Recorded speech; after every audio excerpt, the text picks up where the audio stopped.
System, ICUMS. Addressing various stakeholders at the workshop of the World Customs Organization's time release study in Accra, Mr. Seidu said the event, which is the final one in the series of engagements, will climax with implementation of the TRS at selected ports of entry across the country by mid-September this year.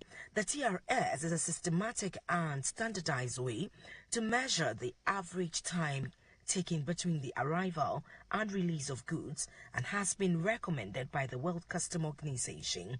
Mr. Seidu noted that the selected point of entry to begin the implementation are Tema, Takoradi International Airport and land borders at Paga and Aflao.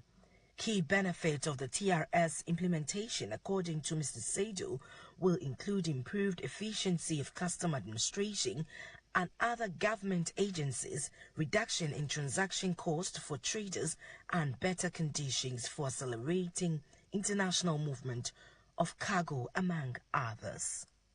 The pound sterling fell 0.64% to $1.145 on Wednesday afternoon, a level not seen in 37 years.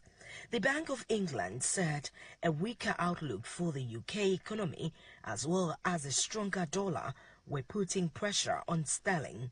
Governor Andrew Bailey also warned that little could be done to stop the UK falling into a recession this year as the war in Ukraine continued. He added that it would overwhelmingly be caused by actions of Russia and the impact on energy prices. The bank expects the economy to shrink in the last 3 months of 2022 and keep shrinking until the end of 2023. The warning comes ahead of a government plan to limit a sharp rise in energy bills. It is understood that a typical energy bill could be capped at around £2,500, with new Prime Minister Liz Truss set to announce the details on Thursday. Now, currently, a typical household gas and electricity bill is due to rise from £1,971 to £3,549 in October.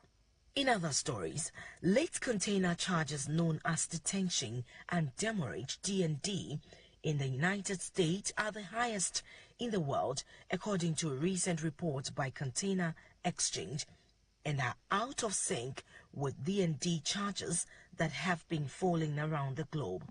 Detention is the charge the merchant pays for holding an ocean carrier's containers outside the port, terminal or depot beyond the contracted fee time, while demurrage is the charge related to a merchant's use of a container while in port. The merchant pays the ocean carrier a fee if the merchant goes beyond the amount of contracted free time. This charge is to motivate merchants to move the container out of the port. Port congestion has been a big factor in inhibiting a swift movement of containers out of the port. Recently, the Port of New York and New Jersey announced it would levy new charges against ocean carriers to engage them to move empty containers out of the port and free up space for the processing of container more efficiently. The delay in picking up and dropping off of containers is increasing detention and demurrage charges.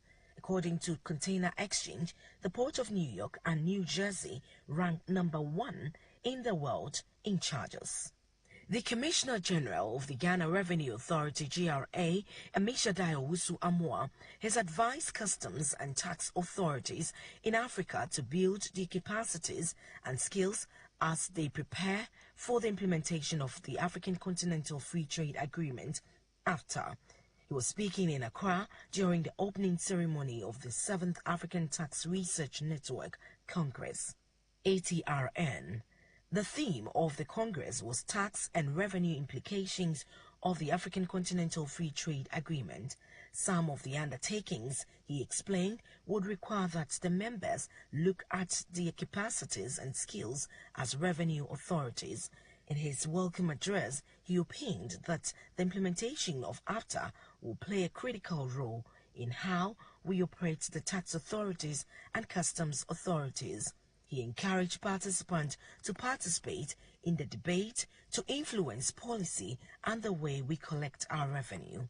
He advised network members to consider how they could best collaborate with other respective ministries of finance and trade to find ways to mitigate the revenue losses expected as we reduce import duties.